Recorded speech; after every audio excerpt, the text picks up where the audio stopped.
Gateway of India और ताज hotel देखने के बाद हमने गेटवे ऑफ इंडिया से जा रही एलिफेंटा को जा रही नाव में टिकट लिया और टिकट लेकर हम वहाँ पहुँच गए। नाव ने जहाँ हमें उतारा, बोट में उतरने के बाद वहाँ एक टॉय ट्रेन लगी हुई थी, वहाँ का टिकट भी हमने लिया और वहाँ से हम पहुँच गए किधर जाने का बाबूजी एलिफेंटा।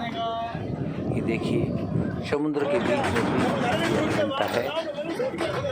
एलिफेंटा की गुफाएं, इन्हें घाटपुरी भी कहा जाता है, महाराष्ट्र के मुख्य शहर से लगभग मुंबई शहर से लगभग 10 किलोमीटर दूर अरब सागर के एक छोटे द्वीप पर स्थित है।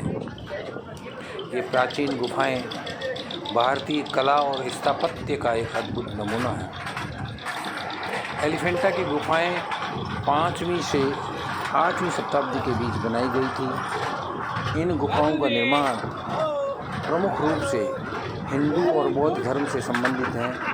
ये गुफाएं भगवान शिव को समर्पित हैं और इन पर गुप्त तथा चालुक्य शासकों का प्रभाव देखा जा सकता है।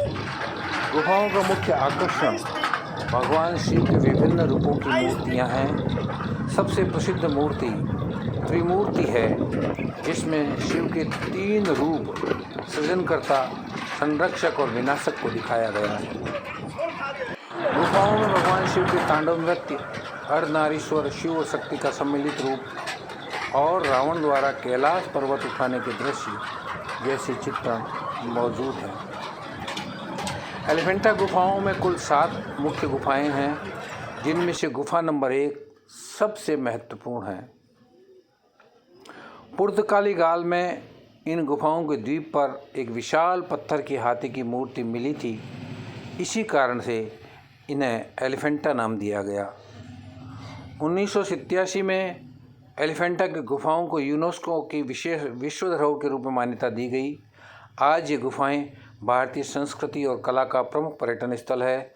मुंबई से यहाँ पहुँचने के लिए गेटवे ऑफ इंडिया से नौका से उपलब्ध है। एलिफेंटा की गुफाएं केवल एक स्थापत्य चमत्कार नहीं हैं, बल्कि भारतीय संस्कृति और धर्म के गहन विचारों को प्रकट करती है। इनके खुलने का समय सुबह 9 से शाम 5 बजे तक है और इन पर टिकट लगता है।